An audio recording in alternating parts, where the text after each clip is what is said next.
Hello everyone, hope कि आप सब अच्छे होंगे।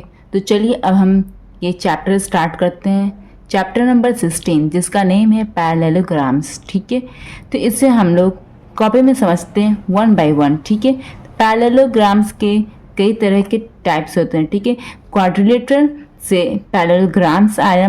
फिर पैरेललोग्राम्स क्या होता है उसका हम लोग डेफिनेशन देखेंगे। फिर उसके कई तरह के टाइप्स होते हैं। तो चलिए हम लोग वन बाय वन करके कॉपी पर समझते हैं।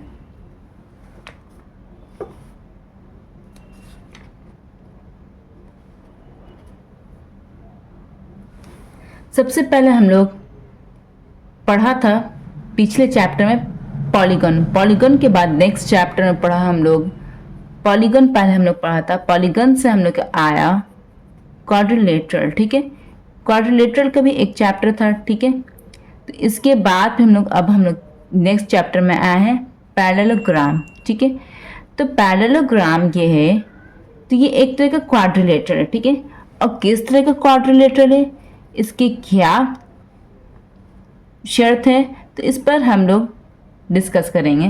तो ये मेरा चैप्टर कौन क्या है, पहले हम लोग यहाँ पर लिख देते हैं कि ये मेरा चैप्टर है चैप्टर 16। ये मेरा क्या है, चैप्टर 16 है। ठीक है बच्चों, चलिए हम लोग इस पर डिस्कस करते हैं। पैरेललोग्राम्स किसे कहते हैं। ठीक है, पैरेललोग्राम्स उसे कहते हैं कि वैसा वैसा क्वाड्रिलेटरल जिसका अपोजिट साइड क्या हो, अपोजिट साइड जिसके इक्वल हो। क्या उसके अपोजिट साइड इक्वल हो, जिसके अपोजिट एंगल इक्वल हो। ठीक है, और उसके डायगोनल्स जो होते हैं वो बाइसेक्ट करते हैं। क्या करते हैं उसके डायगोनल, उसके डायगोनल जो करते हैं वो बाइसेक्ट करते हैं। ठीक है, उसे ही हम लोग पैरेललोग्राम्स कहते हैं। तो बच्चों सबसे पहले वन बाय वन लेते हैं। पैरेललोग्राम्स के 3 कंडीशंस होते हैं। सबसे पहला कंडीशन ये होता है कि अपोजिट साइड जो होगा वो पैरेलल होगा और क्या होगा, इक्वल होगा। ठीक है, पैरेललोग्राम्स की ये कंडीशन है, फर्स्ट कंडीशन। दूसरा कंडीशन ये होता है कि अपोजिट एंगल जो होगा वो इक्वल होगा। ओके, और थर्ड कंडीशन ये होता है कि पैरेललोग्राम जो होता है वो जो उसके जो डायगोनल्स है, वो जो अपने डायगोनल्स को जब जैसे कि ये 2 डायगोनल्स है। ठीक है, ये 2 डायगोनल्स है, तो यहाँ पर क्या कर रहा है, यहाँ पर पहला डायगोनल दूसरे डायगोनल को क्या कर रहा है, बाइसेक्ट ये काट रहा है ना, इंटरसेक्ट कर रहा है। तो बोल कि इंटरसेक्ट कुछ इस तरह से करेगा कि जैसे कि अगर ये पूरा अगर 20 सेंटीमीटर का है, ये पूरा 20 सेंटीमीटर का है, तो इसको 10-10 हाफ भाग में इंटरसेक्ट करेगा। जैसे कि मान लीजिए ये अगर 30 सेंटीमीटर का है तो 15-15 ऐसे वो बाइसेक्ट करेगा। ठीक है, अगर ये पूरा लाइन सेगमेंट अगर 15 सेंटीमीटर का है तो ये लाइन इस लाइन को बाइसेक्ट इंटरसेक्ट करेगा, तो कुछ इस तरह से करेगा कि हाफ भाग में काट देगा। इसी तरह से इस लाइन को, ये वाला लाइन हाफ भाग में काट देगा। ठीक है, तो इसको कहते हैं बाइसेक्शन, ये बाइसेक्ट करता है। ठीक है, तो यहाँ पर लिखेंगे डायगोनल्स जो होते हैं वो बाइसेक्ट करते हैं एक दूसरे को। इट मीन्स हाफ डायगोनल्स जो करते हैं वो bisect each other. It means कि हाफ भाग में एक दूसरे को इंटरसेक्ट करते हैं, काट देते हैं। तो ये 3 कंडीशन है पैरेललोग्राम्स की। ठीक है, कि वो जो अपोजिट साइड होगा वो पैरेलल होना चाहिए और क्या होना चाहिए, और इक्वल होना चाहिए। ठीक है, पैरेलल मतलब क्या होता है बच्चों, पैरेलल मतलब ये होता है बच्चों कि अगर हम 2 लाइन अगर हम ड्रा करें, 2 लाइन अगर हम ड्रा करें, तो अगर वो इन्फिनिटी तक भी जाएगा तो कभी वो एक दूसरे को इंटरसेक्ट नहीं करेगा। ठीक है, तो फॉर एग्जाम्पल अगर हम इस लाइन, ये वाला लाइन ना, ये दोनों अपोजिट लाइन है ना पैरेललोग्राम के, अगर इसको हम लोग प्रोड्यूस करेंगे इस तरह से प्रोड्यूस करेंगे, तो अगर वो इन्फिनिटी तक भी चलता जाएगा इस तरह से इन्फिनिटी तक भी चलता जाएगा, तो कभी एक दूसरे को काटेगा नहीं। तो इसे कहते हैं पैरेललोग्राम। ठीक है, तो ये एक तरह का ये क्वाड्रिलेटरल है। तो क्वाड्रिलेटरल के अंदर अगर ये 3 कंडीशंस पाए जाएंगे तो उन्हें कहेंगे पैरेललोग्राम्स कहेंगे। ठीक है बच्चों, इतना समझ में आ गया बच्चों। ठीक है, इक्वल एंगल्स जो होता है वो हमेशा पैरेललोग्राम का इक्वल होता है। ठीक है, इक्वल एंगल जो होता है, ये एंगल्स जो होते हैं वो इक्वल होते हैं, अपोजिट एंगल्स। ठीक है, अपोजिट एंगल होंगे, जैसे कि एक पैरेललोग्राम है ठीक है। तो ये जो अपोजिट एंगल है ये इक्वल, अगर ये 100 डिग्री है तो ये भी 100 डिग्री होगा, अगर ये 50 डिग्री है तो ये 50 डिग्री होगा। ठीक है, ठीक बच्चों, ये समझ में आ गया। और ये तो पता नहीं कि सबका सम क्या होगा, 360 डिग्री। ठीक है, सबका सम क्या होगा, 360 डिग्री। तो इसको जोड़ने से कितना आ रहा है, 200 हो गया, ये 300, ये 300 हो गया। तो इट मीन्स ये 80 अगर हो जाएगा तो 360 डिग्री हो जाएगा ना। 8 8 16 160 हो गया ये, और ये 200 हो गया। हाँ, तो अब ये 360 डिग्री हो गया। तो मतलब कि क्वाड्रिलेटरल का भी ये है कि मतलब कि ये 360 डिग्री होना चाहिए, सबका सम 360 डिग्री होना चाहिए। ठीक है, all angles of any quadrilateral should be the sum of all angles of any quadrilateral should be 360 degree. तो ये तो फिक्स है कि ये सबका सम जो होगा 360 डिग्री, ये फिक्स है। लेकिन पैरेललोग्राम जो होता है वो क्या ये ऑप्शंस को सेटिस्फाई करेगा। तो ये 3 ऑप्शन है। ठीक है,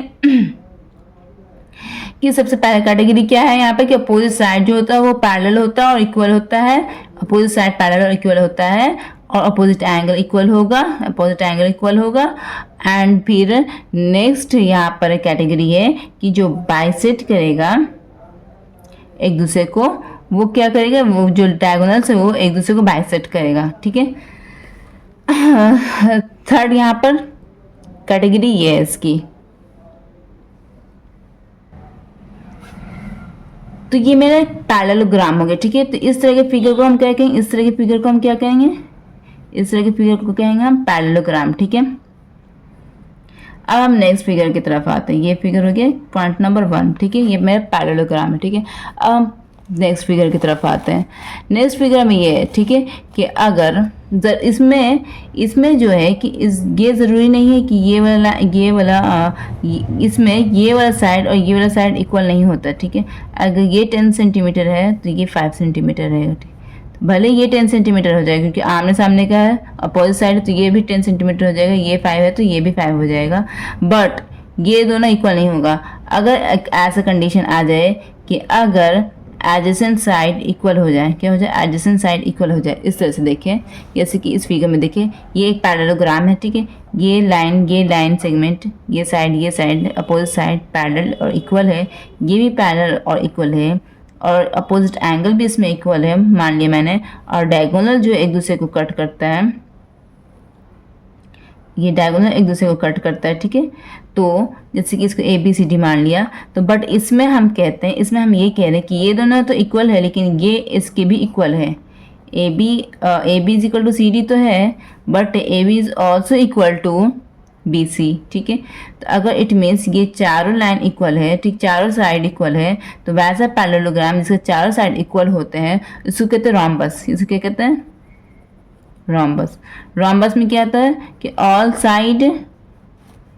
रोम्बस में all sides are equal, all sides are equal, rhombus में ये होता है। ठीक है, और रोम्बस में ये जो each angle of rhombus should not be 90 degree. ठीक है, ये 90 डिग्री नहीं होना चाहिए। ठीक है, ये 90 डिग्री से डाइवर्ट होना चाहिए, ये 90 डिग्री नहीं होना चाहिए। ठीक है, बट ये अपोजिट साइड्स, अपोजिट एंगल भी इक्वल है, तो जब ऑल साइड आर इक्वल तो ये ऑल एंगल भी इसका इक्वल हो जाएगा, ऑल एंगल्स आर इक्वल। ठीक है, ये रोम्बस का मैं लिखवा रही हूँ, ऑल एंगल्स आर इक्वल। ठीक है, और इसके जो डायगोनल ये तो बाइसेक्ट करेंगे एक दूसरे को, बट बाइसेक्ट तो करेंगे, लेकिन जब वो बाइसेक्ट करेंगे तो किस एंगल पर करेंगे, जो डायगोनल है इसका वो 90 डिग्री बनाता है। जब वो बाइसेक्ट करते हैं एक दूसरे को तो यहाँ पे क्या बनाता है, यहाँ पे 90 डिग्री बनाता है। तो यहाँ पे लिखते हैं डायगोनल्स बाइसेक्ट, यहाँ पे लिखेंगे बच्चों डायगोनल बाइसेक्ट एट 90 डिग्री। ठीक है, ये 90 डिग्री बनाएगा, यहाँ पे बाइसेक्ट करें डायगोनल, ये 90 डिग्री बनाएगा। ठीक है, इतना समझ में आ गया बच्चों। अब हम बात करते हैं यहाँ पे देखिए, यहाँ पर पैरेललोग्राम में डायगोनल 90 डिग्री नहीं बनाएगा। ठीक है, पैरेललोग्राम में डायगोनल 90 डिग्री नहीं बनाएगा, मतलब यहाँ पर 90 डिग्री नहीं बनेगा। ठीक है, रोम्बस में यहाँ पर 90 डिग्री बनेगा। ठीक है, अब यहाँ पर बात करते हैं रेक्टेंगल का। यहाँ पे क्या बात करेंगे, अब हम बात करते हैं अब रेक्टेंगल का। ये रेक्टेंगल का कुछ इस तरह का शेप होता है कि ईच साइड जो होता है वो 90 डिग्री पर स्टैंड करेगा, ठीक है। देखिए यहाँ पर हर कोने पर 90 डिग्री बनेगा, ठीक है। बट यहाँ पे क्या होता है, यहाँ पर अपोजिट साइड आर इक्वल, ठीक है। यहाँ पर all side are not, all side are not equal but opposite side are equal. क्या होता है, अपोजिट साइड आर इक्वल होता है रेक्टेंगल में, ठीक है। रेक्टेंगल में क्या होता है, अपोजिट साइड, ये वाला साइड इक्वल होगा, ये वाला इक्वल होगा। अगर ये 2 सेंटीमीटर है तो ये भी 2 सेंटीमीटर होगा, और ये 10 सेंटीमीटर है तो ये भी 10 सेंटीमीटर होगा। समझ में आया बात। और each angle of rectangle is 90 degree. Each angle measure 90 degree, ठीक है। 90 डिग्री बनाएगा, ये भी 90 डिग्री बनाएगा, ये भी 90 डिग्री बनाएगा, और ये भी 90 डिग्री बनाएगा, ठीक है बच्चों। और तीसरा यहाँ पर है कि जब इसकी डायगोनल अगर हम लोग यहाँ पर ड्रा करेंगे, डायगोनल ड्रा करेंगे तो क्या करेगा, ये डायगोनल को ये बाइसेक्ट करेगा, बट 90 डिग्री पर नहीं करेगा, बस ये बाइसेक्ट करेगा, ठीक है। तो यहाँ पर लिख देना है यहाँ पर थर्ड इसमें पॉइंट में कि डायगोनल बाइसेक्ट ईच अदर, ठीक है। 90 डिग्री पर नहीं करेगा, ये आप लोग नोट डाउन कर लीजिएगा, 90 डिग्री पर नहीं करेगा, bisect each other. Rectangle 90 degree पर नहीं करेगा, ठीक है। बस रेक्टेंगल और पैरेललोग्राम में बस ये डिफरेंस है कि यहाँ पर 90 डिग्री नहीं बनेगा हर एंगल पर, और रेक्टेंगल पर 90 डिग्री बनेगा, है ना। इसका भी डायगोनल बाइसेक्ट करेगा, बट 90 डिग्री पर नहीं करेगा। यहाँ पर 90 डिग्री नहीं बनना चाहिए, यहाँ पर भी 90 डिग्री नहीं बनना चाहिए, यहाँ पर 90 डिग्री नहीं बनना चाहिए, ठीक है। Opposite side are equal, opposite side are equal है ना। यहाँ पर भी अपोजिट साइड आर इक्वल है, अपोजिट साइड आर इक्वल है, ठीक है। सब साइड थोड़ी इक्वल है, बस अपोजिट साइड इक्वल है, ठीक है। रोम्बस की जो प्रॉपर्टीज होते हैं वो स्क्वायर के साथ मैच करते हैं। बस रोम्बस और स्क्वायर में क्या डिफरेंस है कि यहाँ पर जो 90 डिग्री नहीं बन रहा है, स्क्वायर में यहाँ पर 90 डिग्री बनेगा, बाकी सब प्रॉपर्टी सेम है। चलिए यहाँ पर हम लोग स्क्वायर की बात कर देते हैं। जैसे कि एक ये स्क्वायर है, ठीक है, क्या है, ये स्क्वायर है, ठीक है। नाम दे दिया, इसका नाम है ABCD दे दिया, स्क्वायर। यहाँ पे क्या लिख दिया, स्क्वायर, ठीक है। यहाँ पे ऑल साइड आर इक्वल, ठीक है। ये स्क्वायर का प्रॉपर्टी कि ऑल साइड आर इक्वल होता है इसमें, ठीक है। AB equal to BC equal to CD equal to AD, ठीक है, हो गया। और इसमें ऑल एंगल आर इक्वल, और ईच एंगल मेजर 90 डिग्री। यहाँ पे क्या होगा, all angle are equal, all angle are equal, each measure 90 degree. ये समझ आ गया बच्चों। और तीसरा क्या, जब इसका हम लोग डायगोनल ड्रा करेंगे तो ये तो डायगोनल, ये तो इसकी प्रॉपर्टी ही है कि ये बाइक सेट करेगा, इसका बेस ही है कि बाइक सेट करेगा, बस किस पर करेगा, ये 90 डिग्री पर करेगा, ठीक है। तो यहाँ पे तीसरा क्या है, diagonals bisect each other at 90 degree. समझ में आ गया बच्चों। बस यही थोड़ा डेफिनेशन है 3 पॉइंट का, रेक्टेंगल पर, रोम्बस पर, पैरेललोग्राम पर और स्क्वायर पर। तो आप लोग इसे याद कर लीजिएगा, ठीक है बच्चों। अब यहाँ पर क्या करते हैं, यहाँ पर ट्रैपीजियम को अब देख लीजिए। अब एक तरह का यहाँ पर आता है क्वाड्रिलेटरल, एक तरह का यहाँ पर क्वाड्रिलेटरल आता है ट्रैपीजियम, ठीक है। It is not a parallelogram, ये पैरेललोग्राम का टाइप नहीं है, ठीक है। यहाँ तक पैरेललोग्राम का टाइप चल रहा था, यहाँ तक पैरेललोग्राम का टाइप चल रहा था स्क्वायर तक, लेकिन ये पैरेललोग्राम का टाइप नहीं है, ये एक तरह का क्वाड्रिलेटरल है। It is a type of quadrilateral. क्या है ये, क्वाड्रिलेटरल, ये एक तरह का क्वाड्रिलेटरल है। ट्रैपीजियम उसे कहते हैं जिसका आमने सामने का साइड जो होता है वो पैरेलल होता है, जिसका आमने सामने का साइड पैरेलल होता है, but other pair of opposite side are not parallel, ठीक है। तो यहाँ पे लिखना है कि only one pair of side should be parallel, must be parallel, not should be, ठीक है, मस्ट बी पैरेलल। पैरेलल को मैं इससे डिनोट कर दे रही हूँ, ठीक है। छोड़ो, लिख देती मैं अच्छे से, पैरेलल, ठीक है, मस्ट बी पैरेलल, ठीक है। एंड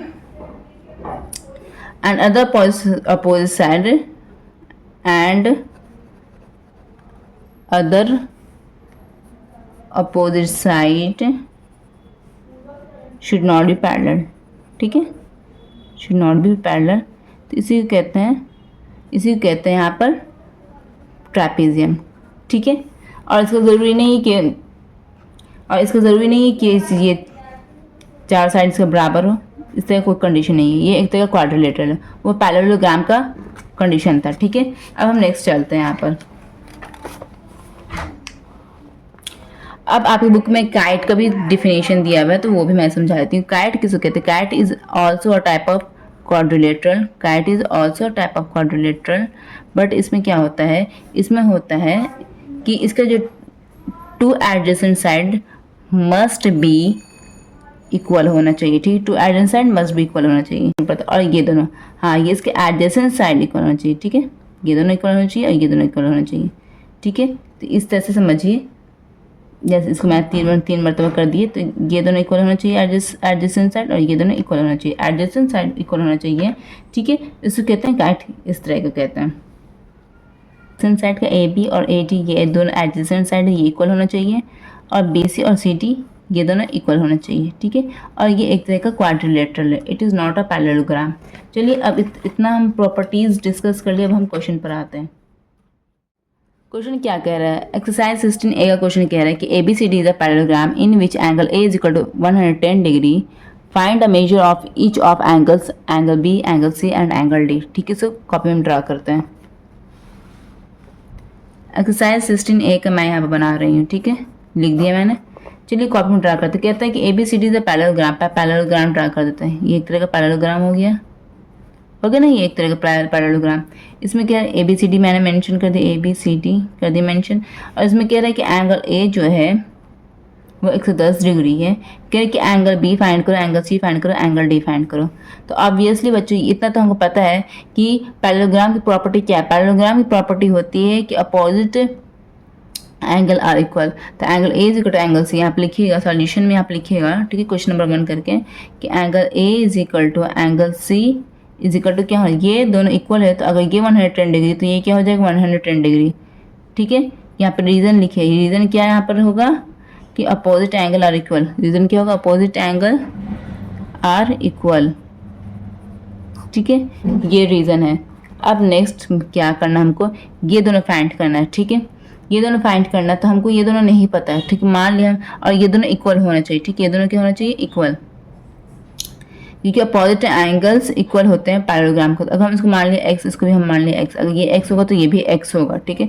तो अब हमको ये पता है कि कोई भी पैरेललोग्राम या क्वाड्रिलेटरल का चार एंगल का सम क्या होता है, 360 डिग्री होता है। तो यहाँ पर लिखना है angle A plus angle B plus angle C plus angle D is equal to 360 degree. तो यहाँ पर आप रीज़न भी लिख सकते हैं कि all angles sum of all angle of quadrilateral is 360 degree, ठीक है।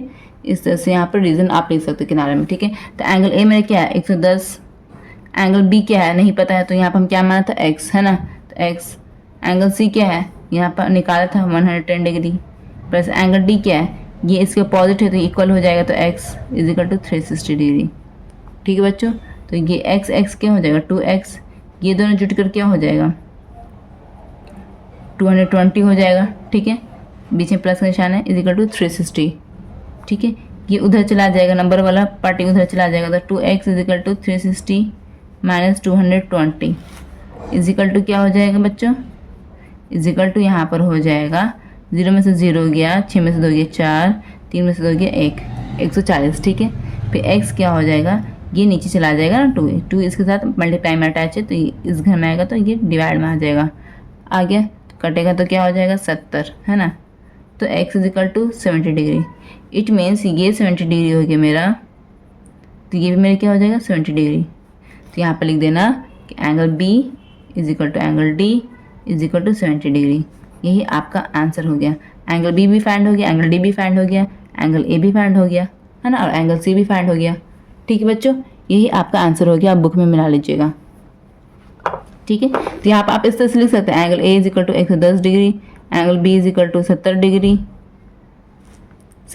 Angle C is equal to 110 degree, angle D is equal to 70 degree. यही आपका आंसर हो गया, ठीक है। बुक में मिला लीजिए। अब नेक्स्ट क्वेश्चन की तरफ बढ़ते हैं। नेक्स्ट क्वेश्चन में कह रहा है कि two adjacent angle of parallelogram are equal, what is the measure of each of these angle. कह रहे हैं कि दो adjacent angle of parallelogram equal है, तो कह रहे हैं कि बताओ उस पैरेललोग्राम के हर एक एंगल का मेजरमेंट क्या होगा। चलिए हम बनाते हैं क्वेश्चन। क्वेश्चन नंबर यहाँ पर हम लोग 2 बना रहे हैं, ठीक है। तो क्वेश्चन नंबर 2 यहाँ पर हम लोग बना रहे हैं। तो यहाँ पे क्या कह रहे हैं कि एक पैरेललोग्राम कह रहे हैं, एक इस तरह का कोई पैरेललोग्राम कह रहे हैं यहाँ पर, ठीक है बच्चों, इस तरह कोई पैरेललोग्राम कह रहा है। तो यहाँ पे ये कह रहा है, यहाँ पे ये कह रहा है पैरेललोग्राम मैंने बना दिया। तो जैसे मान लिया इसको ए मान लिया, इसको बी मान लिया, इसको सी मान लिया, इसको डी मान लिया। कह रहे हैं यहाँ पे two adjacent angle of parallelogram are equal. Adjacent angle ये अगर मान लिया तो इसका एडजेसेंट एंगल क्या हो गया, ये हो गया। तो कि अगर ये एक्स हो गया तो ये क्या हो गया, एक्स। तो इसका एडजेसेंट एंगल तो ये भी हो गया ना। तो अब यहाँ पे ये एक्स हो गया, तो इसका पैरेललोग्राम का क्या कंडीशन है, पैरेललोग्राम कंडीशन ये कि अपोजिट एंगल्स जो होता है वो मस्ट बी इक्वल होना चाहिए। तो अगर ये एक्स है तो ये भी तो एक्स होगा, अगर ये एक्स है तो इसका अपोजिट एंगल ये भी तो एक्स होगा। तो चलिए सब तो एक्स बन गया। अब यहाँ पर अब क्या हमको पता है कि angle A plus angle B plus angle C plus angle D is equal to क्या होता है, 360 डिग्री, ठीक है। रीजन यहाँ पे लिख दीजिएगा, sum of all angle of quadrilateral is 360 degree, ठीक है। ये रीज़न यहाँ पर हो गया, ठीक है। तो अब बच्चों यहाँ पे क्या करते हैं, तो यहाँ पर ए क्या माना था मैंने, एक्स, बी क्या निकल गया मेरा एक्स, सी भी निकला मेरा एक्स, डी भी मेरा निकला x is equal to 360 degree. ये क्या हो गया 4x is equal to 360 degree. X is equal to क्या हो गया 4, जो होगा वो दूसरे घर में जब आएगा तो डिवाइड में चला जाएगा, कटेगा तो यहाँ पर 90 आ जाएगा, है ना। तो यहाँ पर 90 आ जाएगा, तो x इज इक्वल टू क्या हो जाएगा 90 डिग्री। इट मीन्स कि हर एंगल 90 डिग्री का, हर एंगल 90 डिग्री का। तो जब सब एंगल 90 डिग्री का यहाँ पर है और एडजेसेंट एंगल भी इक्वल है, इट मीन्स क्या होगा, ये या तो ये स्क्वायर होगा या तो ये क्या होगा रेक्टेंगल होगा। वो डिपेंड करेगा कि अगर इसका डायगोनल अगर 90 डिग्री पर कट करेगा तो स्क्वायर हो जाएगा, अगर डायगोनल 90 डिग्री पर नहीं कट करेगा तो रेक्टेंगल होगा, ठीक है। तो ये आपका आंसर हो गया, ठीक है। तो यहाँ पर लिख दीजिए कि ईच एंगल मेजर 90 डिग्री, ठीक है। इस तरह से लिख सकते हैं, angle A is equal to angle B is equal to angle C is equal to angle D is equal to 90 degree. ये आपका आंसर आ गया, ठीक है। नेक्स्ट क्वेश्चन की तरफ बढ़ते हैं हम। क्वेश्चन नंबर 3 में कह रहा है कि two adjacent angle of a parallelogram are in the ratio 4:5, find the measure of each of the its angle. कह रहे कि दो एडजेसेंट एंगल ऑफ पैराग्राम का है जो 4:5 रेशियो में। चलिए इसको फाइंड करते हैं, ठीक है। जैसे कोई पैरेललोग्राम मैंने बना दिया यहाँ पर ABCD किया, ठीक है। तो ये क्वेश्चन नंबर 3 बना रहे हैं। यहाँ पर कह रहे हैं कि ये 4:5 रेशियो में, 4:5 रेशियो में। तो मैंने आपको बताया था रेशियो में दिया रहेगा तो मान लीजिए 4x, इसको मान लीजिए 5x। एडजेसेंट एंगल के बारे में बात कर रहे हैं ना, हाँ, आप एडजेसेंट एंगल के बारे में बात करते हैं। आप लिख दीजिए कि let the adjacent angle be 4x and 5x, ठीक है। तो अगर ये 5x है तो इसका अपोजिट एंगल ये है, तो ये भी तो 5x हो जाएगा पैरेललोग्राम में। अगर ये 4x है तो इसका अपोजिट एंगल ये है, तो ये भी तो 4x हो जाएगा। तो अब तो मेरा ये बन गया क्वेश्चन। अब हम यहाँ पे क्या लिखेंगे, angle A plus angle B plus angle C plus angle D is equal to 360 degree.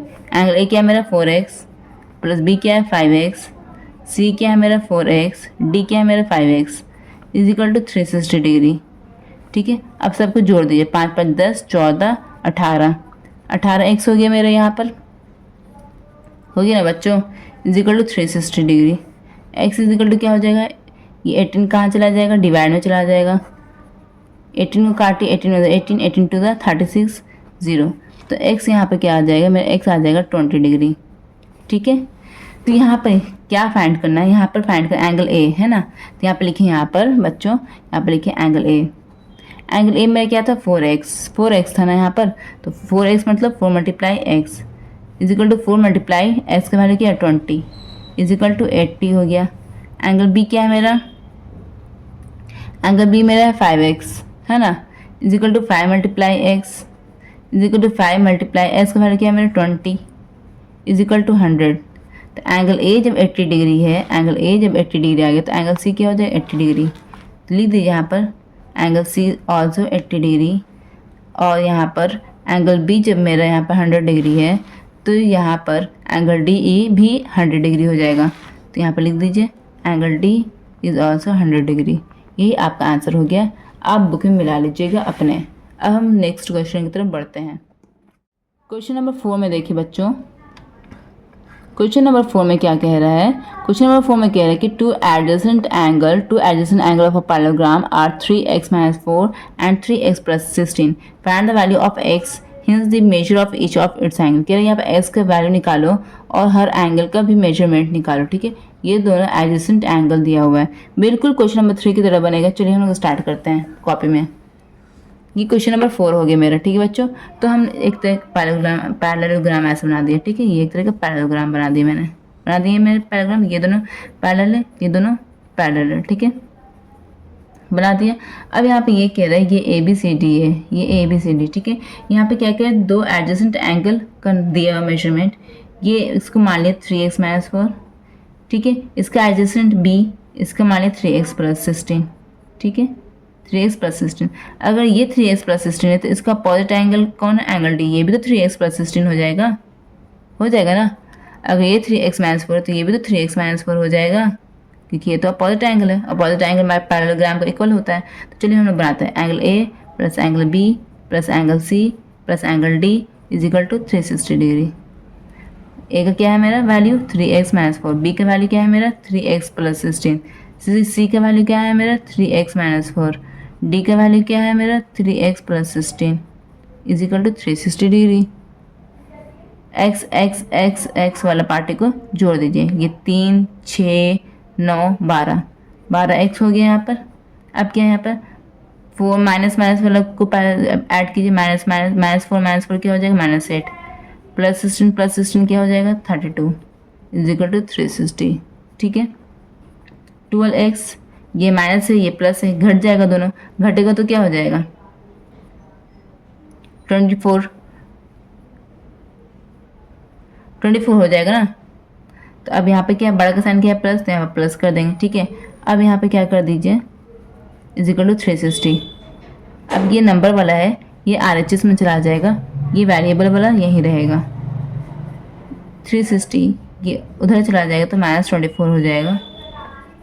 2x is equal to 10 में से 4 गया 6, 5 में से 2 गया 3, और ये क्या हो जाएगा 3। ठीक है, अब यहाँ पर क्या करना है, x बोलेगा मैं अकेले रहूँगा यहाँ, तुम भी जो RHS में, तो जब ये इधर जाएगा तो यहाँ पर मल्टीप्लाई के साथ अटैच है ना, तो इस घर में जाएगा तो डिवाइड के साथ अटैच हो जाएगा। अब पढ़ो 4 × 12, 4 × 32, 4 × 16 कट गया। अब और कट रहा है 3 × 3, 3 × 3 2 6, 3 8 24, एस का वैल्यू यहाँ पर 28 आ गया। ठीक है, यहाँ पर लिखना है एस का वैल्यू यहाँ पर 28। और क्या कह रहा है कि हर एंगल को यहाँ पर फाइंड करो, तो एंगल ए किसके बराबर है, पहले एंगल सी के बराबर है। क्या है दोनों का वैल्यू 3x - 4। 3x - 4 का मतलब क्या होता है 3 × x - 4 है ना। तो यहाँ पर क्या करें, पहले मल्टीप्लाई करेंगे, यहाँ पर s का वैल्यू पुट कर लीजिए, s का वैल्यू पुट करेंगे 3 × s का वैल्यू क्या है 28 - 4। यहाँ पर मल्टीप्लाई करेंगे माइनस करें, आप कंफ्यूज हो जाएंगे कि मल्टीप्लाई करें या माइनस करें। तो बोर्ड मास में क्या आता है, पहले मल्टीप्लाई आता है बोर्ड मास में, तो पहले मल्टीप्लाई करेंगे। तो 24 का 4, बाकी बचा 2, 3 2 6 7 8 -4, 84 में से 4 गया कितना बचा 80 बचा। तो यही मेरा आंसर आ गया। ठीक है, एंगल ए और एंगल सी 80 डिग्री के बराबर होगा। ठीक है, अब हम निकालेंगे angle B is equal to angle D, दोनों बराबर है ना। तो ये दोनों का क्या था वैल्यू 3x + 16, 3x + 16 का मतलब 3 × x + 16।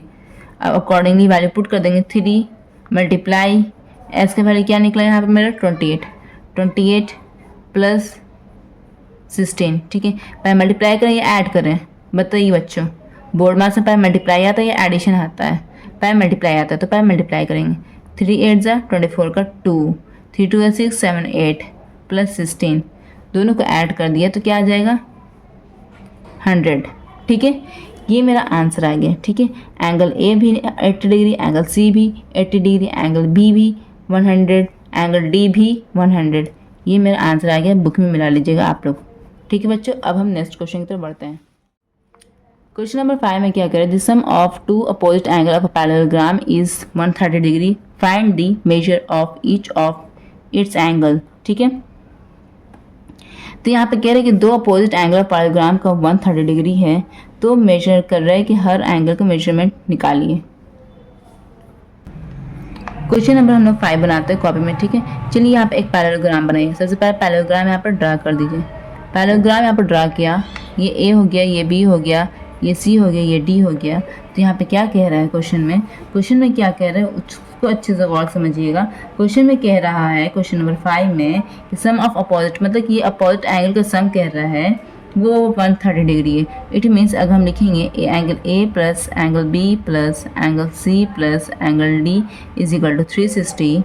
ठीक है, तो अपोजिट एंगल सम मतलब angle A plus angle C, तो angle A plus angle C को साथ में लिखिए, plus angle B plus angle D को साथ में लिखिए। ठीक है, is equal to 360 degree.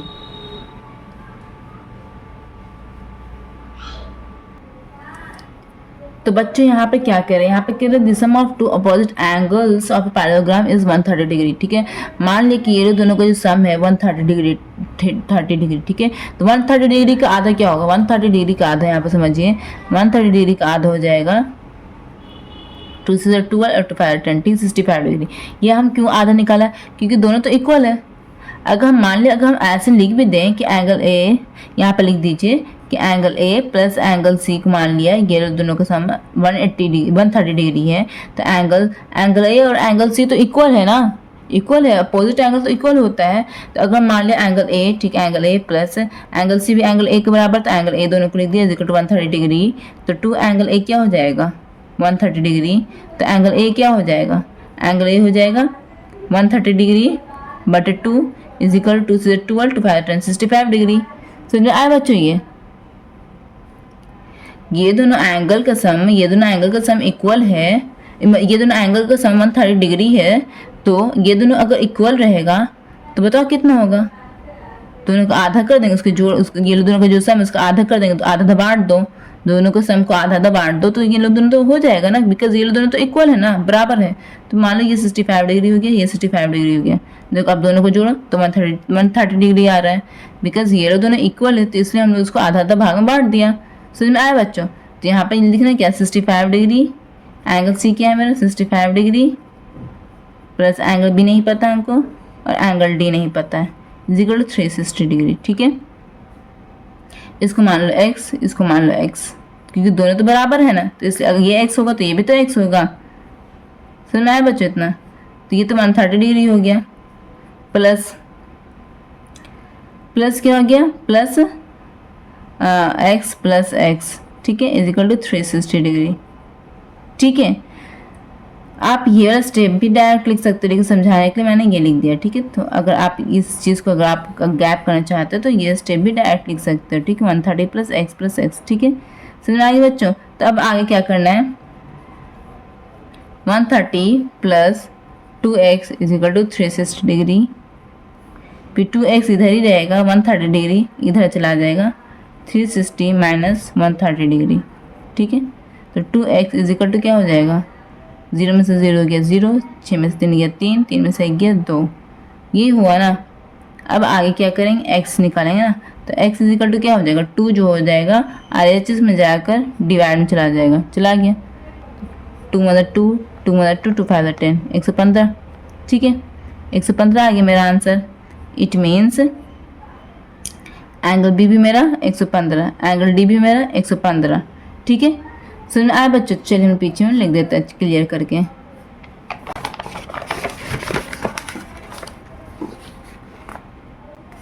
Angle ए मेरा क्या निकला था 65, एंगल बी क्या निकला 115, एंगल सी मेरा क्या निकला 65, एंगल डी मेरा क्या निकला 115।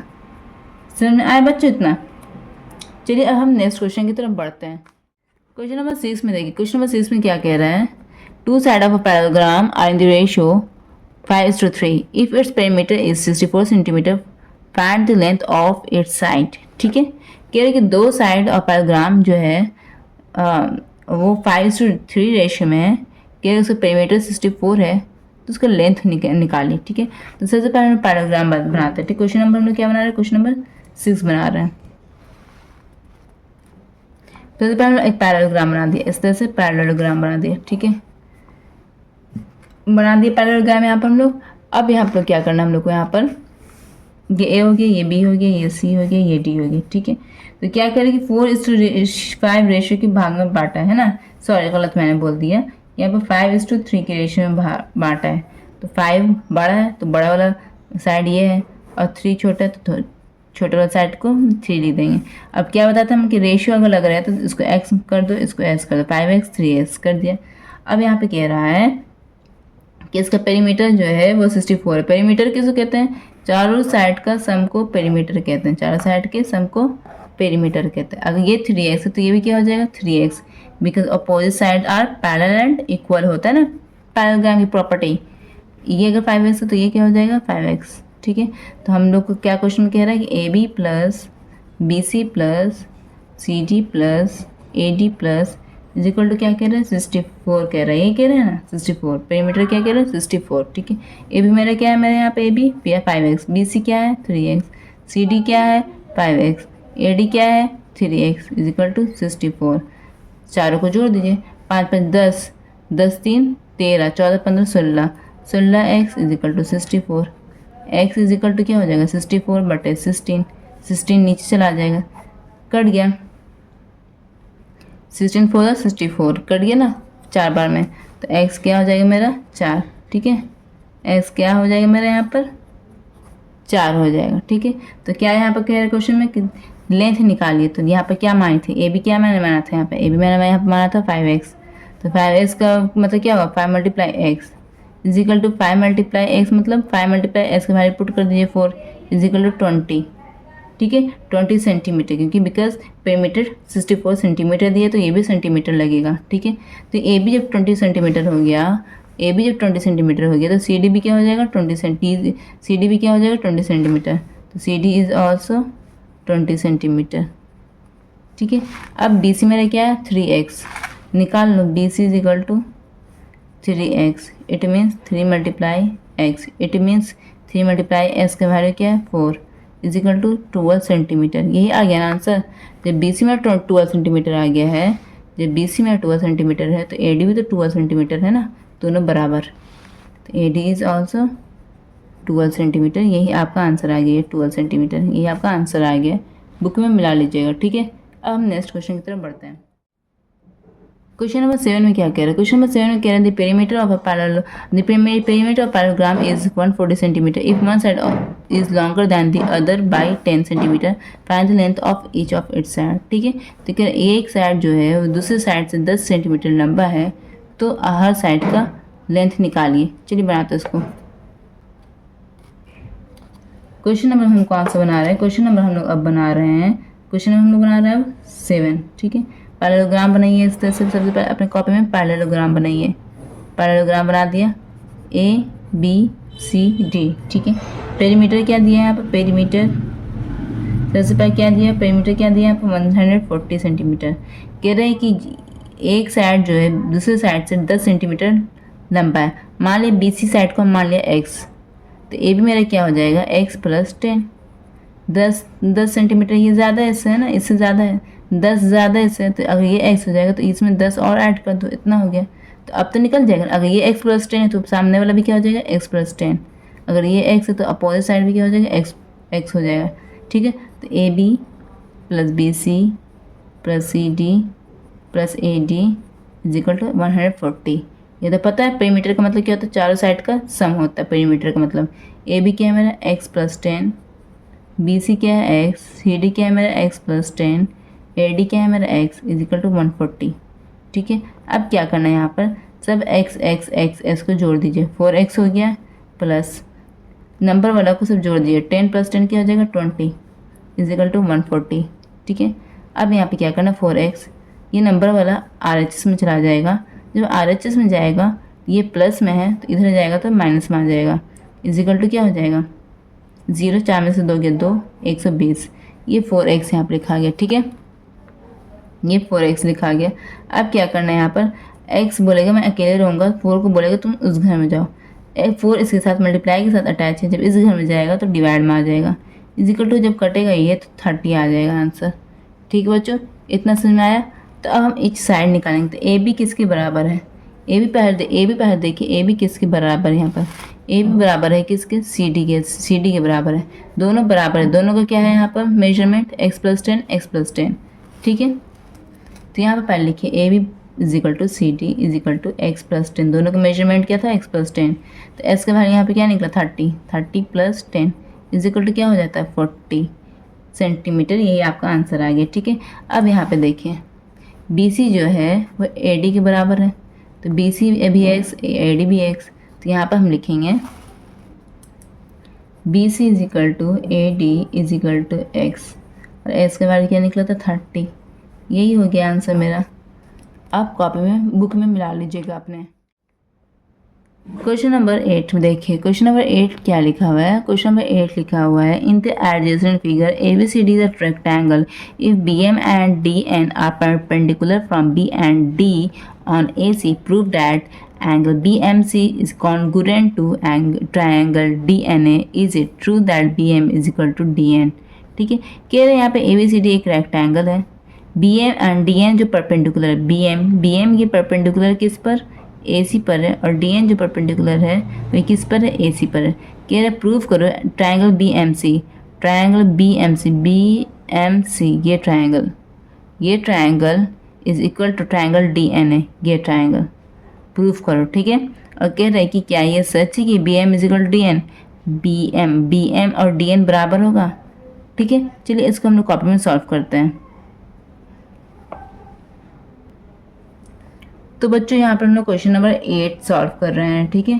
तो यहाँ पर कुछ इस तरह के यहाँ पर प्रॉब्लम्स दिए हुआ है, इसको समझने के लिए आपको कॉन्ग्रुएंसी से ज़रूर समझना है, ठीक है। तो हम ओवरऑल यहाँ पर शॉर्टकट में आपको समझाने की कोशिश करेंगे। देखिए आपके लिए बेटर यही होगा जब आप कॉन्ग्रुएंट वाला जब चैप्टर आप पढ़िएगा तो अच्छे से समझिएगा, ठीक है।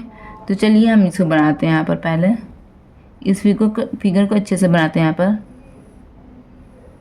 ये डायगोनल हो गया, ये ए हो गया, ये बी हो गया, ये सी हो गया, ये डी हो गया, और डी एन जो इसके परपेंडिकुलर है, ठीक है, ये डी एन हो गया, और बी एन जो है इसके परपेंडिकुलर है, ये बी एम हो गया, ठीक है ना, बी एम यही है ना, ये 90 डिग्री, ये भी 90 डिग्री, इतना, ठीक है। तो चलिए अब इसको प्रूफ करने के लिए, ठीक है। तो यहाँ पे गिवन क्या क्या दिया पहले लिखेंगे, गिवन यहाँ पे क्या क्या दिया है, ठीक है, उसको लिखा।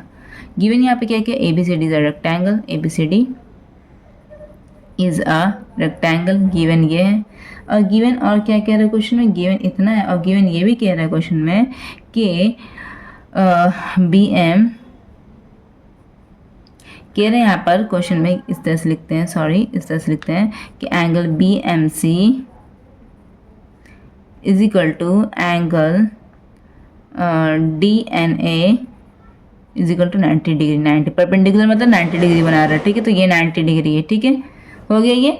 अब इतना हो गया ये। अब टू प्रूफ क्या करना है, टू प्रूफ हमको क्या करना है, यहाँ पर प्रूफ हमको यहाँ पर करना है कि triangle BMC is congruent to triangle DNA, ये प्रूफ करना है। और सेकेंड प्रूफ करना है कि BM is equal to DN, ठीक है, इसको चेक करना है कि ये बराबर है कि नहीं।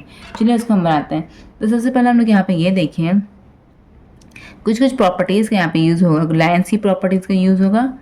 तो यहाँ पे ये देखिए सबसे पहले कि कुछ कैटेगरीज होते हैं, कॉन्ग्रुएंसी के कुछ कैटेगरीज होते हैं, ठीक है। तो देखिए यहाँ पर प्रूफ यहाँ पर लिख देते प्रूफ, ठीक है। हम लोग यहाँ पर कंसिडर कर रहे हैं in triangle DNA and triangle BMC, ठीक है, यहाँ पर हम लोग कर रहे हैं कंसिडर। देखिए angle BMC is equal to angle DNA, ठीक है, angle BMC is equal to angle DNA, ठीक है। ये क्या है 90 डिग्री है, ठीक है, हो गया, ये हो गया। और नेक्स्ट यहाँ पर ये है, नेक्स्ट देखिए ये रेक्टेंगल है ना, ये पूरा। तो BC जो होगा वो AD के बराबर होगा ना, रेक्टेंगल में अपोजिट साइड बराबर होता है, तो बी सी जो होगा ए डी के बराबर होगा। तो यहाँ पर लिख सकते हैं हम। अब यहाँ पे देखिए डीएनए में ये कौन सा पार्ट है, ए डी वाला पार्ट है। बीएमसी में कौन सा पार्ट है, ये बी सी। तो ये लोग दोनों इक्वल है, क्यों इक्वल है, क्योंकि opposite side are equal in rectangle. तो यहाँ पे लिखना है, यहाँ पे लिखना है एंगल, यहाँ पे लिखना है angle B C, sorry side B C is equal to side A D. Reason यहाँ पे लिख दीजिए, opposite side of rectangle are equal. ठीक है, ये हो गया opposite side of rectangle are equal, ये हो गया। और थर्ड क्या है कैटेगरी, वो हम आपको बताते हैं। ठीक है, तो चलिए इसके पहले हम लोग पीछे हम लोग सॉल्व करते हैं। ठीक है, नेक्स्ट पेज में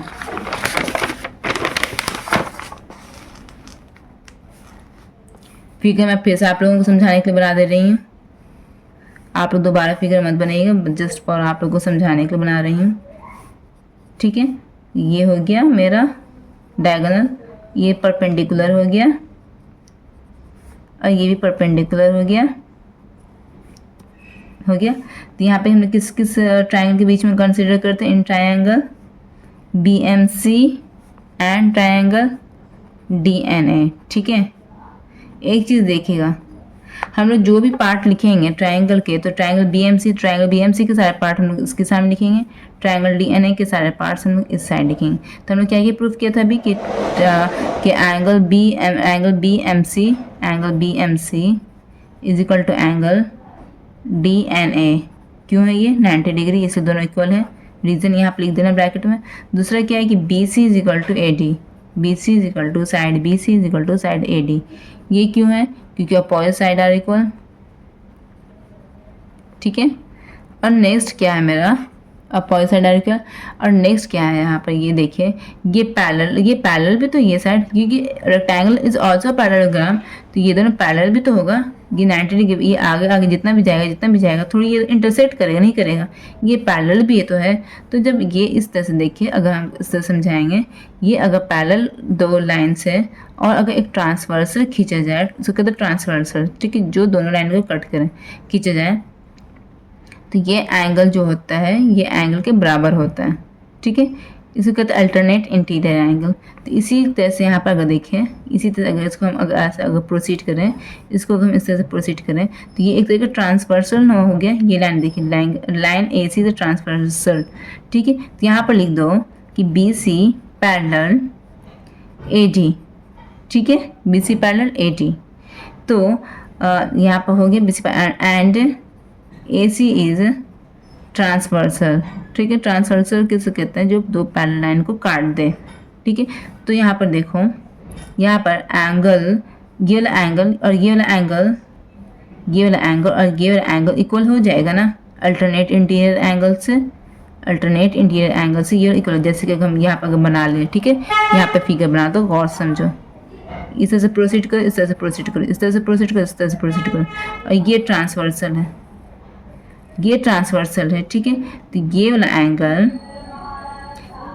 की इक्वल हो जाएगा ना। ठीक है, ये दोनों अगर पैरेलल लाइन है, ये भी पैरेलल लाइन है, तो ये एंगल अगर ये ट्रांसवर्सल है, तो ये एंगल इक्वल हो जाएगा, क्योंकि अल्टरनेट इंटीरियर एंगल है। ठीक है, तो लाइन वाले प्रॉपर्टीज में जाओगे तो ये आप समझ जाओगे। तो इतना आप अभी समझो कि ये वाला एंगल इक्वल हो जाएगा। तो यहाँ पे लिखेंगे angle B C M is equal to angle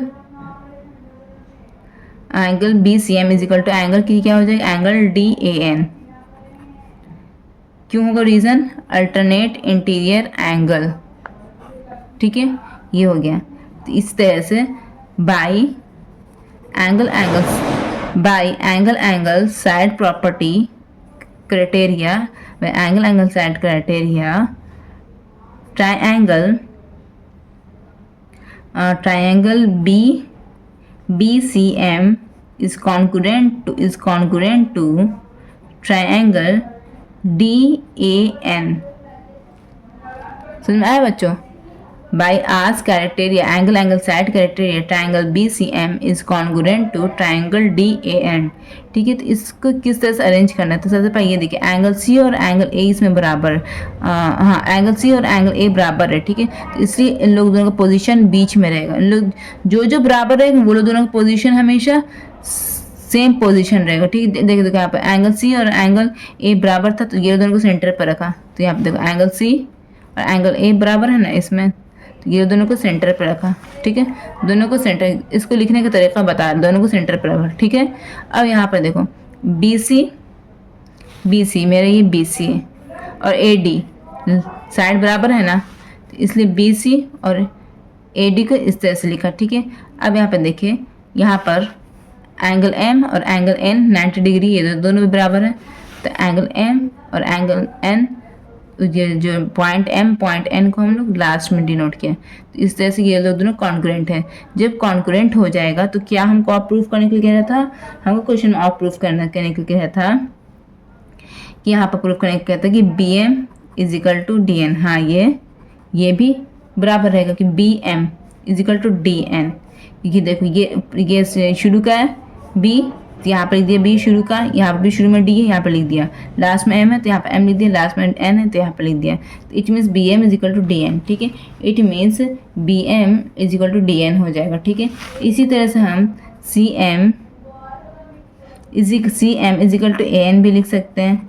ठीक है, इसी तरह से हम लोग BC, हाँ BC तो है, ये तो है ही गिवन था, मतलब कि हाँ ये गिवन ही था BC है ना, BC इज इक्वल टू क्या होगा D है, ये भी होगा प्रूफ। एंगल B किसके बराबर हो जाएगा, एंगल B बराबर हो जाएगा एंगल D के, है ना, इसे कॉरेस्पॉन्डिंग फर्स्ट में है ना एंगल D, सेंटर वाला तो बराबर है ही, ये प्रूफ कर दिया था हम लोग, है ना। Angle C is equal to angle A। ठीक है, तो इसको इस तरह से ना लिखिए, इसको इस तरह से लिखिए, एंगल CBM लिख दीजिए, CBM is equal to angle NDA। ठीक है बच्चों, इतना समझो। और यहाँ पे एंगल C को लिख सकते हैं angle BCM is equal to angle DAN। इसी तरह से यहाँ पे हम लिख सकते हैं angle BMC is equal to angle DNA। ठीक है, समझ में आया बच्चों ये, तो ये आपका बन गया। ठीक है, यहाँ तक आपका आंसर आ गया था। ठीक है, यहाँ तक आपका आंसर आ गया था। चलिए हम लोग नेक्स्ट क्वेश्चन की तरफ बढ़ते हैं। क्वेश्चन नंबर 9 में कह रहा है कि in the adjacent figure ABCD is a parallelogram and the line segment AE and CF bisect angle A and angle C respectively show that AE parallel CF। ठीक है, कह रहे हैं यहाँ पे क्वेश्चन कि इन द एडजेसेंट फिगर, ये ABCD figure है, ये ABCD फिगर है कि लाइन सेगमेंट AE और CF ये क्या कर रहा है, ये लाइन जो है एंगल A को बाइसेक्ट कर रहा है और ये लाइन जो है एंगल C को बाइसेक्ट कर रहा है। तो कह रहे हैं बताओ ये लोग दोनों पैरेलल है कि नहीं, ये शो करना है आपको कि ये लोग दोनों पैरेलल है। चलो इसको कॉपी में हम लोग बनाते हैं। सबसे पहले हम लोग यहाँ पर फिगर बनाओ। ठीक है, क्वेश्चन नंबर कौन सा है मेरा, ये क्वेश्चन नंबर मेरा है कि 9। क्वेश्चन नंबर मेरा कौन सा है, ये क्वेश्चन नंबर 9। सबसे पहले हम लोग ये फिगर बनाओ। ठीक है, एक क्लियर फिगर आप लोग बनाओ यहाँ पर। ठीक है, ये फिगर मैंने बना दिया। ठीक है, तो ये मेरा क्या है, ये मेरा पैरेललोग्राम है। ठीक है, ABCD हो गया, तो हो गया। अब यहाँ पे ये क्या कह रहा है कि AE जो है वो किसको बाइसेक्ट कर रहा है, एंगल A को कर रहा है। ठीक है, और CF है ना, हाँ CF जो है किसको बाइसेक्ट कर रहा है, एंगल C को कर रहा है बाइसेक्ट। ओके बच्चों, तो यहाँ पर हमको प्रूफ क्या करना है, टू प्रूफ यहाँ पे लिख देते। टू प्रूफ हम लोग यहाँ का क्या करना है, AE जो होगा वो पैरेलल होगा CF के। ठीक है, ये दोनों को पैरेलल करना है। ठीक है, यही क्वेश्चन कह रहा है बच्चों। तो अब हम लोग इसको बनाते हैं, बिल्कुल आसान है, बस जस्ट आप ऑब्जर्व कीजिए बच्चों कुछ इस तरह से। ठीक है बच्चों, और यहाँ पे गिवन क्या दिया हुआ है, गिवन यहाँ पे दिया हुआ है कि ABCD इस पैरेललोग्राम, ये गिवन दिया हुआ है। और क्या गिवन दिया हुआ है कि AE बाइसेक्ट एंगल A, और क्या गिवन दिया हुआ है CF बाइसेक्ट एंगल C, इतना दिया हुआ है। तो अब हम लोग कुछ चीज़ें ऑब्जर्व करना है। सबसे पहले यहाँ पर प्रूफ लिखते हैं हम लोग। यहाँ पर triangle A D E and triangle B F C पर गौर करेंगे, ठीक है। A D E B F C, ये हो गया ये ट्रायंगल, और ये ट्रायंगल पर गौर करेंगे। सबसे पहले देखिए ये एक पैराग्राम है, ठीक है। तो ये एंगल तो इक्वल होगा, because opposite angle are equal होता है पैराग्राम का, तो एंगल बी और एंगल डी इक्वल होगा। It means triangle A D E में जो एंगल डी है वो ट्रायंगल बी एफ सी में एंगल बी के इक्वल होगा, ठीक है। तो ए डी ई पहले लिखा है, तो ए डी ई है, तो यहाँ पर लिखेंगे एंगल ए डी ई इक्वल है किसके, एंगल एफ बी सी, ठीक है। क्यों इक्वल है, तो यहाँ पर आप लिख दीजिएगा reason, opposite angle of parallelogram are equal, ये आपका रीज़न हो गया, ठीक है। अब नेक्स्ट चीज़ क्या है यहाँ पर, ये देखें, ये पैरेललोग्राम है, तो अपोजिट साइड जो होते हैं वो पैरेलल होते हैं और इक्वल होते हैं। इट मीन्स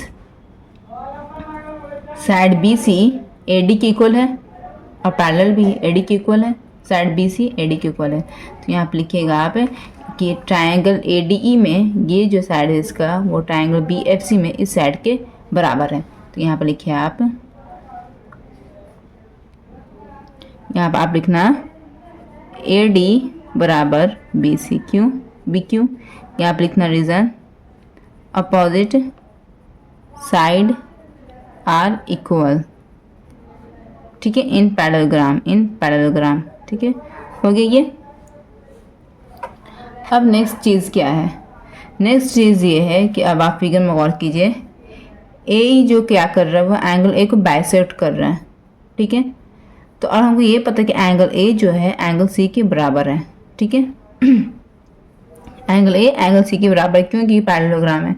तो ए जब बाइसेक्ट कर रहा है तो ये हाफ एंगल ए हो गया, तो ये भी तो हाफ एंगल ए हो गया, सी को बाइसेक्ट करो तो हाफ एंगल सी, ये भी हाफ एंगल सी है ना, इस तरह से हो गया। तो यहाँ पर हम लोग ये समझे पहले कि एंगल ए पर कंप्लीट एंगल सी के बराबर है, ठीक है। तो यहाँ पर लिखना है, यहाँ पर एंगल ए जो है वो एंगल सी के बराबर है, ठीक है। तो अगर इसका हाफ करेंगे एंगल ए तो इसके हाफ के भी बराबर होगा ना।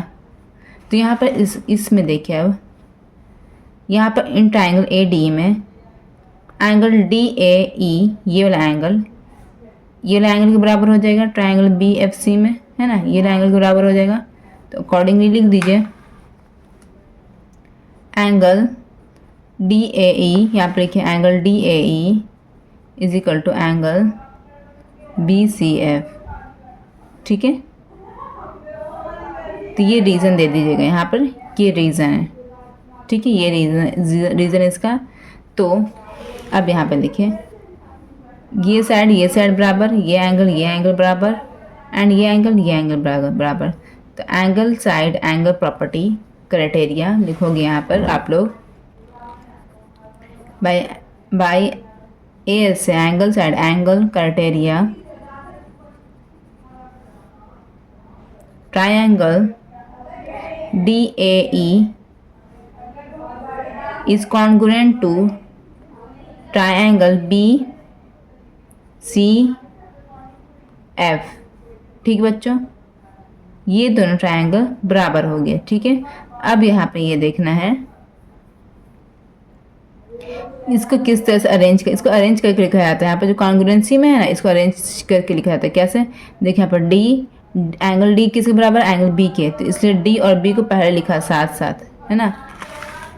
एंगल डी किसके बराबर, एंगल बी के, इसलिए यहाँ पर हम डी और बी को साथ साथ पहले लिखे यहाँ पर, ठीक है, ओके। और एंगल ए यहाँ पर किसके बराबर है, एंगल सी के, तो इसलिए एंगल ए और एंगल सी को सेंटर पे लिखा, ठीक, अकॉर्डिंगली। बस ये ई एफ, तो इसको लास्ट में लिख दिया। तो इसको इस तरह से अरेंज किया जाता है, ठीक है। तो अब आगे यहाँ पर लिखेंगे हम, इससे ये पता चला कि साइड डी ई इक्वल हो जाएगा साइड बी एफ के, ठीक है। ये साइड बताते हैं, ये साइड डी ई इक्वल हो जाएगा साइड बी एफ के, ठीक है। तो यहाँ पर हम लोग को ये समझना है कि ए बी जो साइड है वो सी डी के बराबर है, ए बी साइड किसके बराबर, सी डी के बराबर है, ठीक है। तो यहाँ पर इस तरह से लिखना है यहाँ पर इस तरह से लिखना है कि ए बी जो है वो बराबर था किसके, सी डी के, ठीक है। Opposite side in parallelogram are equal, इसका रीज़न ये है, ठीक है। तो ए बी में से हम माइनस कर दिया डी ई और सी डी में से हम माइनस कर दिया ए बी बराबर है किसके, सी डी में, हाँ। तो ए बी में से हम माइनस किया B F, sorry B F, यहाँ पर लिखिए ए बी में से हम माइनस किया बी एफ और सी डी में से हम माइनस किया डी ई। देखिए इसको हम प्रैक्टिकली डायग्राम दिखाते हैं। ए बी में से हम बी एफ को माइनस कर दिया, ठीक है, इसको माइनस कर दिया, और सी डी में से हम डी ई को माइनस कर दिया, तो बचा मेरा क्या, ए एफ और सी ई। तो अगर हम बोलेंगे ए बी में से हम बी एफ को माइनस किया तो क्या बचा, ए एफ बच गया, बचा ना। तो यहाँ पर लिखेंगे F, F is equal to C D में से डी ई को माइनस किया, सी डी में से डी ई को माइनस किया तो क्या बच गया, सी ई बचा ना। तो यहाँ पर लिखेंगे सी ई, ठीक है। ये लोग दोनों क्या हो गया, इक्वल, ठीक है, ये प्रूफ हो गया इक्वल। और ये ऑलरेडी पैरेलल था, ऑलरेडी पैरेलल भी था ये, तो यहाँ पर ऑलरेडी पैरेलल, यहाँ पर ऑलरेडी पैरेलल, ठीक है, ऑलरेडी ये पैरेलल भी था।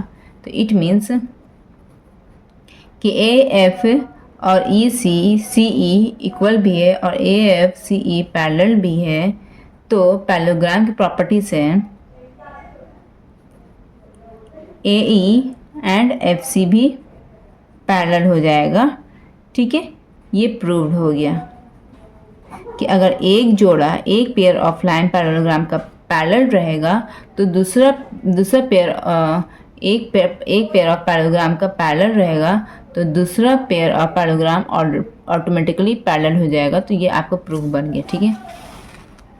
अगर एक पेयर ऑफ पैरेललोग्राम का अगर साइड पैरेलल और इक्वल रहेगा तो दूसरा पेयर ऑफ पैरेललोग्राम का साइड ऑटोमेटिकली पैरेलल और इक्वल हो जाएगा, ठीक है। तो यहाँ पर जब हम ये शो किया कि ये लाइन और ये लाइन अपोजिट साइड पैरेलल और इक्वल है तो ये ऑटोमेटिकली इक्वल एंड पैरेलल हो जाएगा। तो हम लोग प्रूफ ये दोनों करना था, तो ये निकल गया मेरा। देखिए यहाँ पर मेरा ये निकल गया कि A F is equal to C E और ए एफ पैरेलल सी ई दोनों जब पैरेलल भी और इक्वल भी हैं तो A E is also parallel to F C and A E is also equal to F C. ये आपका प्रूव्ड हो गया, ये आपका आंसर है, ठीक है। अब हम नेक्स्ट क्वेश्चन की तरफ बढ़ते हैं। क्वेश्चन नंबर 10 में देखिए फ्रेंड्स, लिखा हुआ है कि the length of diagonal of rhombus are 16 and 12 centimetre, find the length of each of its side. कह रहा है, ठीक, कह रहा है कि डायगोनल का यहाँ पर लेंथ दे दिया है और इसके साइड का लेंथ यहाँ पर निकालने के कह रहा है। चलिए हम लोग क्वेश्चन नंबर 10 कॉपी में ट्राई करते हैं। क्वेश्चन नंबर 10 यहाँ पर, ठीक है, रोम्बस पहले हम लोग बनाओ। ये रोम्बस बन गया, ठीक है, ए बी सी डी नाम दे दिए, ए बी सी डी। इसका डायगोनल दे दिया, ये डायगोनल, और ये एक डायगोनल दे दिया इसका, ठीक है। डायगोनल का साइड क्या दिया है यहाँ पर इसका 16 सेंटीमीटर और 12 सेंटीमीटर, ठीक है। ये लंबा वाला डायगोनल इसको 16 सेंटीमीटर है। ये डायगोनल मेरा पूरा 16 सेंटीमीटर का है, ये पूरा 16 सेंटीमीटर का है और ये पूरा मेरा 12 सेंटीमीटर का है ना। तो ये हम क्या, पैरेललोग्राम की प्रॉपर्टी ये है कि बाइसेक्ट करता है, ठीक है। बाइसेक्ट मीन्स अगर ये 16 सेंटीमीटर का तो ये 8 बना देगा, इसको 8 बना देगा, ठीक है। ये 12 सेंटीमीटर, इसको 6 बना देगा, इसको 6 बना देगा, ठीक, बना दिया। ये कह रहा है कि लेंथ ऑफ ईच साइड निकालने कह रहा है। और हमको पता है कि रोम्बस का जो डायगोनल है एक दूसरे को 90 डिग्री पर कट करता है, इसको यहाँ पर ओ नाम दे दीजिए, ठीक है। 90 डिग्री पर एक दूसरे को कट करता है, चारों तरफ 90 डिग्री बनाएगा, ठीक है। तो अब हम यहाँ पर देखिए, यहाँ पर लिखिए in triangle A B O, ठीक है। ये 90 डिग्री हो गया तो हाइपोटेनस ये हो गया, हाइपोटेनस ये हो गया ना, 90 डिग्री के अपोजिट साइड जो होता है वो हाइपोटेनस हो गया। यहाँ पर लिखना A B is hypotenuse, A B is hypotenuse, ठीक है, ये हाइपोटेनस हो गया। तो इसकी प्रॉपर्टी क्या है, Pythagoras, by Pythagoras theorem, property क्या, पाइथागोरस थ्योरम की, किसको किसको याद है, पाइथागोरस थ्योरम की प्रॉपर्टी होती है कि p is equal to P square plus B square is equal to H square, H for hypotenuse, p for perpendicular, b for base. ठीक है, तो यहाँ पर ये दोनों में से कोई p और b हो जाएगा। ये तो हाइपोटेनस है, इतना पता है। ठीक है, तो यहाँ पर लिख दो ओ ए का स्क्वायर प्लस b की जगह पर लिखना ओ बी का स्क्वायर प्लस एच की जगह पर लिखना ए बी का स्क्वायर। ठीक है, is equal to A B का स्क्वायर। ठीक है, यहाँ पर क्योंकि राइट एंगल के जस्ट सामने वाला साइड हाइपोटेनस होता है। ओ ए मेरा क्या है, यहाँ पर ओ ए मेरा हो गया 8 8 is 64 plus B O B मेरा क्या है 6। छोड़िए, यहाँ पर स्टेप वाइज बताते हैं। 8 का स्क्वायर यहाँ पर 6 का स्क्वायर हो गया is equal to A B क्या है मेरा, ए बी यही रहेगा।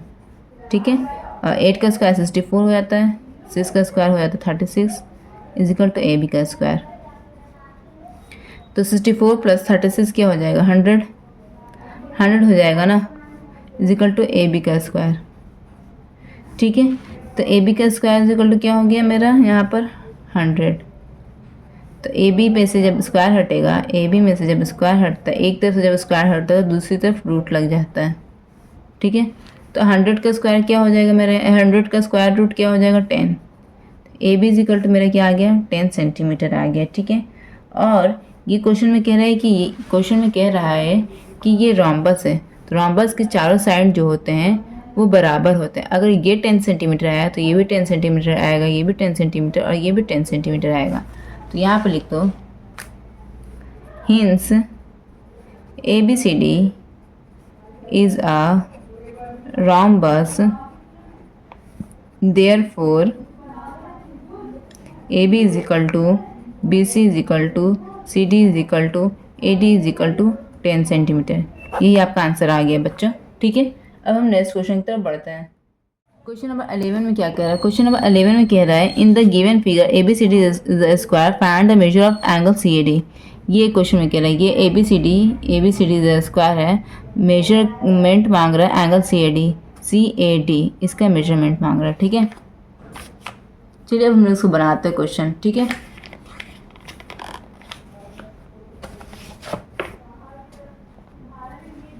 क्वेश्चन नंबर 11 है ना, क्वेश्चन नंबर क्या है मेरा, ये 11 है। ठीक है, सबसे पहले एक स्क्वायर बनाते हैं। ये मेरा एक स्क्वायर बन गया, ये क्या बन गया मेरा एक स्क्वायर बन गया। ये A B C D square में, सॉरी डी यहाँ पर। ठीक है, स्क्वायर में ये राइट एंगल ट्रायंगल हो गया, ये एक डायगोनल हो गया। बोल रहे एंगल क्या फाइंड करें, एंगल सी ए डी ये एंगल फाइंड करने कह रही है एंगल। ठीक है बच्चों, ये एंगल आपको फाइंड करने के लिए कह रहा है। तो बच्चों यहाँ ये बिल्कुल सिंपल सा है। देखिए सबसे पहले ये स्क्वायर है, इट मीन्स इसका चारों साइड क्या हो जाएगा बराबर हो जाएगा, चारों साइड क्या हो जाएगा इसका बराबर हो जाएगा। ठीक है, तो अब हम यहाँ पे देखिए, यहाँ पर हम लोग ट्रायंगल ए डी सी में हम लोग यहाँ पर फोकस करते हैं। इन ट्रायंगल यहाँ पर क्या निकालने कह रहा है उसको पहले लिखेंगे। ठीक है, निकालने कह रहा है सी ए डी, यही यहाँ पर निकालने कह रहा है। ठीक है, तो हम लोग फोकस करते हैं ट्रायंगल ए डी सी। ठीक है, फोकस करते हैं। ठीक है, तो जब ये साइड इक्वल हो जाएगा तो अपोजिट एंगल भी इक्वल हो जाएगा, है ना। ये साइड इक्वल हो जाएगा तो opposite angle opposite equal sides are equal. ये प्रॉपर्टी है ना ट्रायंगल की। ट्रायंगल जब आप चैप्टर में जाइएगा तो ये प्रॉपर्टी है कि अगर दो साइड अगर इक्वल हो जाएगा अगर ट्रायंगल का, तो इसके अपोजिट ये एंगल है, इसके अपोजिट ये एंगल, तो ये दोनों भी इक्वल हो जाएगा। ठीक है, अगर ये दोनों साइड इक्वल है तो इसके अपोजिट ये एंगल है, इसके अपोजिट ये एंगल, तो ये दोनों एंगल भी इक्वल हो जाएगा। अगर ये एक्स है तो ये भी एक्स हो जाएगा। ठीक है, तो यहाँ पे क्या होगा, यहाँ पर हो जाएगा in triangle A D C,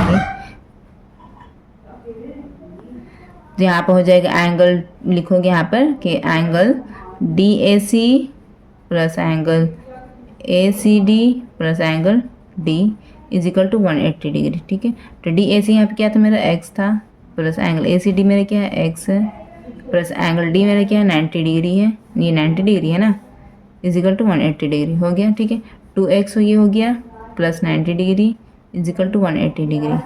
2x is equal to 180, 90 उधर चला जाएगा तो माइनस 90 इज इक्वल टू 90। ठीक है, 2x, तो x का वैल्यू क्या निकलेगा, x का वैल्यू निकल जाएगा यहाँ पर मेरा 2 मल्टीप्लाई के साथ अटैच है तो यहाँ पर डिवाइड में चला जाएगा, तो एस का वैल्यू यहाँ पर निकल जाएगा 45 डिग्री। ठीक है, तो हमको क्या यहाँ पर निकालना था, हमको यहाँ पर निकालना था C angle C A D, और एंगल सी ए डी यहाँ पर मेरा क्या है एक्स है, तो एस का यहाँ पे क्या है वैल्यू 45 डिग्री।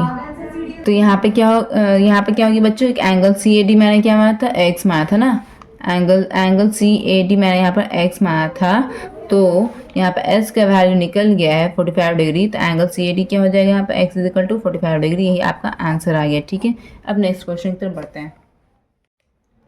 क्वेश्चन नंबर 12 में क्या कर रहा है कि the side of rectangle are in the ratio of 5:4। ठीक है, क्या कि रेक्टेंगल का जो साइड है वो 5:4 में है, कि इसका पेरीमीटर 90 सेंटीमीटर है, बोल रहा है कि लेंथ और ब्रेथ निकालो। बिल्कुल सिंपल सही बना लीजिए आप लोग कॉपी में। तो क्वेश्चन नंबर 12 यहाँ पर सबसे पहले एक रेक्टेंगल बनाओ, जो बोल रहा है बनाने जिसका जो पैराग्राम का जो फिगर का यहाँ पर जिक्र कर रहा है उसको पहले यहाँ पर फिगर बनाओ। तो ABCD बन गया यहाँ पर। ठीक है, तो यहाँ पर 5:4 बोल रहा है, 5:4। ठीक है, तो पहले ये बड़ा वाला क्या है 5 है, तो बड़ा वाला साइड क्या है मेरा 5 बन जाएगा, छोटा वाला क्या है 4, तो ये मेरा 4 बन जाएगा।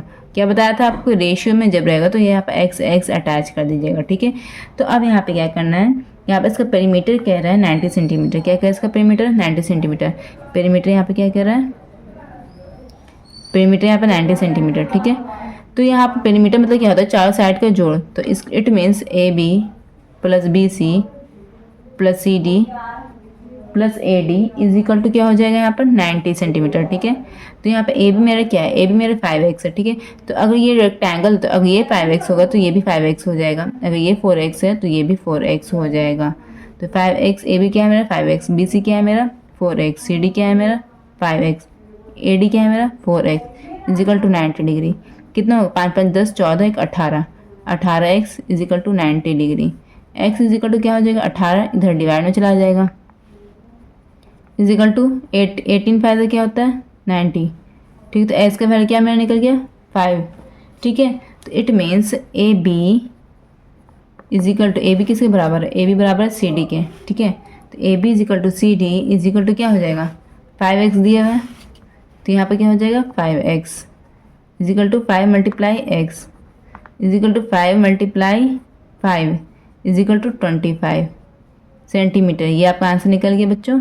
इसी तरह से यहाँ पर BC जो है वो बराबर है AD के, क्या दिया 4x दिया हुआ, दोनों 4x है, तो यहाँ पर लिखना BC is equal to AD is equal to 4x is equal to 4 multiply x is equal to 4 multiply 5 is equal to 4 5 क्या हो जाता है 20 सेंटीमीटर। यही आपका आंसर आ गया। ठीक है, आप बुक में इसका आंसर मिला लीजिएगा। अब यहाँ पर क्वेश्चन नंबर 30 में देखिए, बिल्कुल 1 वर्ड का आंसर है।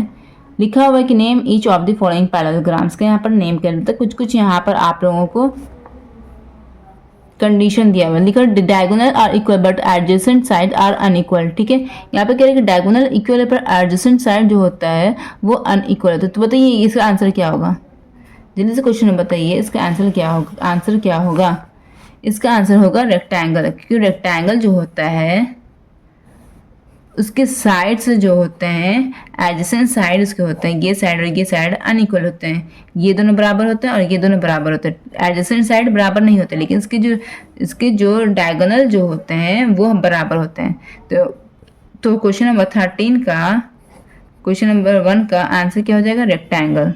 ठीक है, इसका क्या होगा answer rectangle.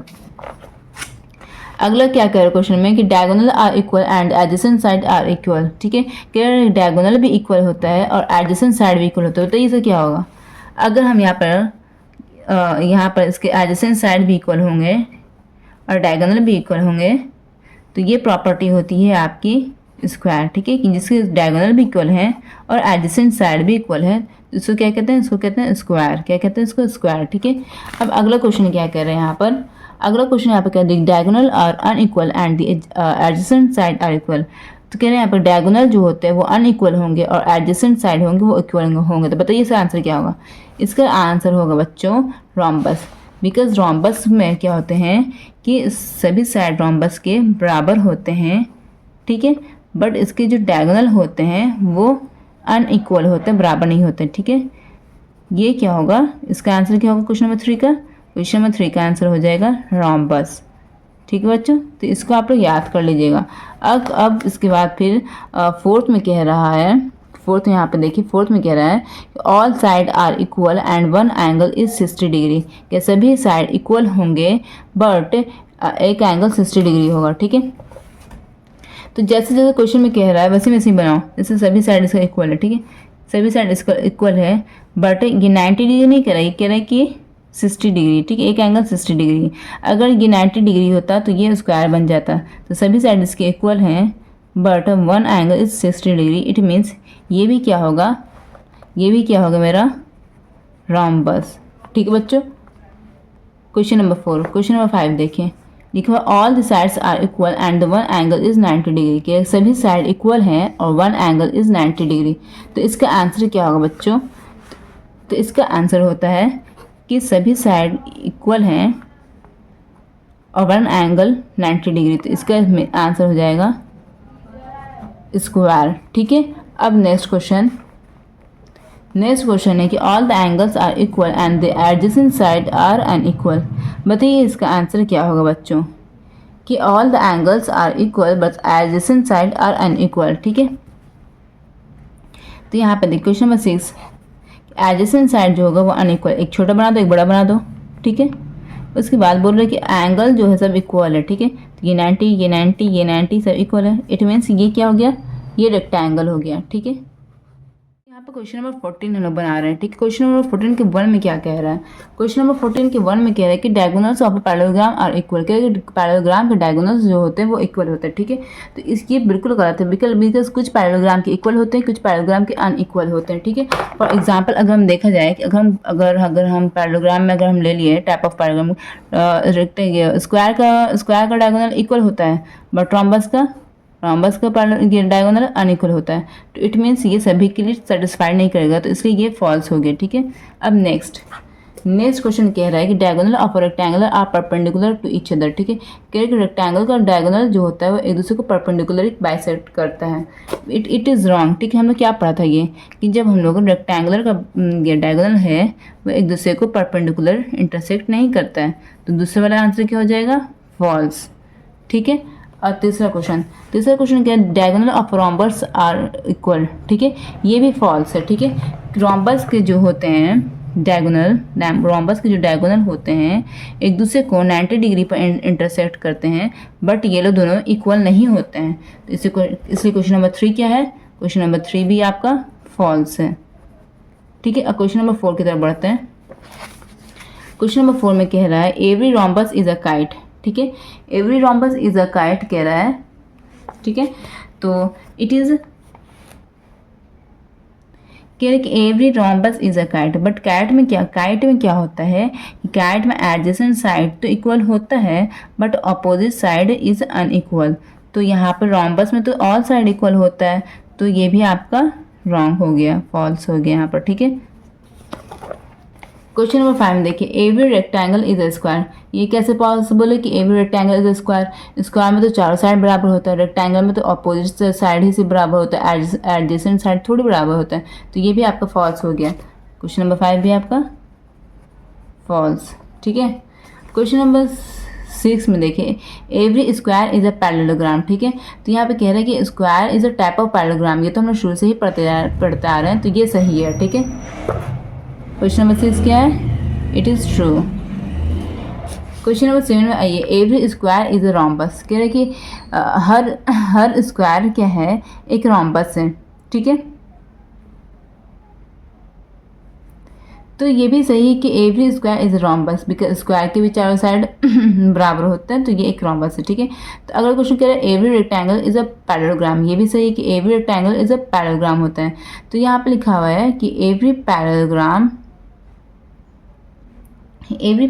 Is a rectangle. ठीक है, तो ये रॉन्ग है, बिकॉज हर पैरेललोग्राम रेक्टेंगल कैसे होता है, पैरेललोग्राम तो रोम्बस भी होता है, स्क्वायर भी होता है, तो इसलिए every parallelogram is a rectangle, ये फॉल्स है। ठीक है, लिखा हुआ every rhombus is a parallelogram, ये सही है कि हाँ हर तरह का रोम्बस जो होता है वो पैरेललोग्राम होता है। तो यहाँ पर हमने यहाँ पर लिख दिया था क्वेश्चन नंबर 6, 7, 8, 9, 10। ठीक है, तो यहाँ पर क्वेश्चन नंबर 6, 7 में क्या कह रहा है कि एवरी स्क्वायर इज रोम्बस। ठीक है, ये सही है, ट्रू। क्वेश्चन नंबर 8 में क्या कह रहा है कि A B rectangle is a parallelogram, ठीक है, तो ये भी ट्रू है। क्वेश्चन नंबर 9 में क्या कह रहा है A B parallelogram is a rectangle, ये फॉल्स है। क्वेश्चन नंबर 10 में कह रहा है A B rhombus is a parallelogram, ये ट्रू है। तो ये आपका फिनिश हो गया chapter. Thank you so much मेरे वीडियो देखने के लिए। कोई क्वेरीज होगा तो कमेंट सेक्शन में ज़रूर कमेंट करना और बेल आइकन को ज़रूर दबाना, मेरे चैनल को सब्सक्राइब कर देना। Thank you so much.